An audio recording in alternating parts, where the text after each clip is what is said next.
Hello and welcome to G.A.R Productions, and today we're going to actually be looking at some Mandalorian forces. This week and next week we're going to look at some Mandalorian sets, and today is the Mandalorian Battle Pack based off of the first season technically, but also kind of season 3 of the Mandalorian. So we have 4 different Mandalorian styles. We technically actually have, based on the way the visors are, we have actually 2 females and 2 males. So this is our first one. And yeah, based on the visor, actually, sorry, I didn't realize I put that far over. Based on the visor, this one, here, we'll move it this way. Try to get the light a little bit better.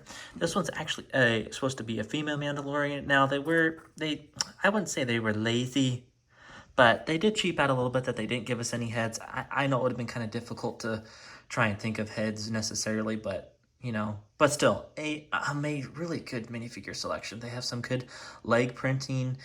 They all come with capes, which is pretty decent, especially for now, to get something like that. And just a good set of minifigures, good just variation of Mandalorians as well. And again, all of these, almost every one of these armor layouts we saw in the last season of The Mandalorian. So if you're, that's kind of bigger of potentially people wanting to build a Mandalorian army, you can army build these guys, and even in some cases, maybe not really change them out, but you can army build these guys and it would still look good. So that's the other female. And then we'll look at technically the male Mandalorians. This one is that one's the closest. This one's the closest to the old Mandalorian Loyalist or Death Watch technically Mandalorian, or closest to the Mandalorian Loyalist, who we'll actually see next week. But still, just really good minifigure selection in a set. Honestly, just very good Mandalorian figures.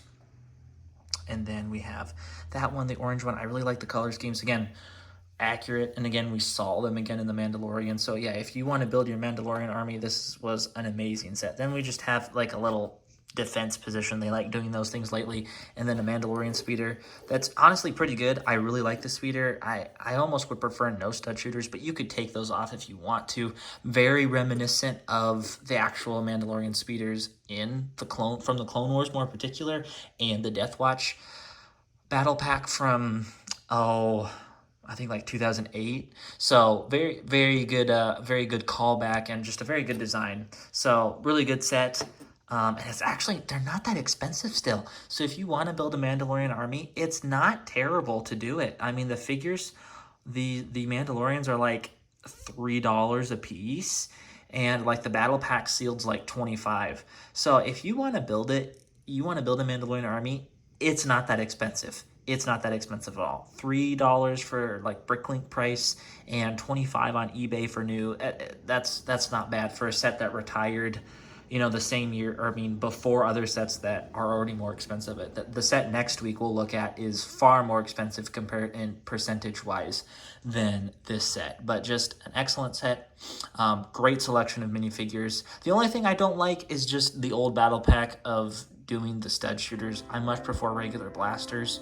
So they tried to do some variations, I think, with it. I just didn't put them with my Mandalorians. And I'm going to switch out the blasters because I really don't like the stud shooter ones. That's just what I have right now. That was my only complaint with this set. Otherwise, it's I'd say this battle pack, just the variation that you are getting variation in it, but it's for the right reasons. So I would give this battle pack probably like a 9.2 out of 10. Just the only thing I wish was that they had stuck some actual blasters with this.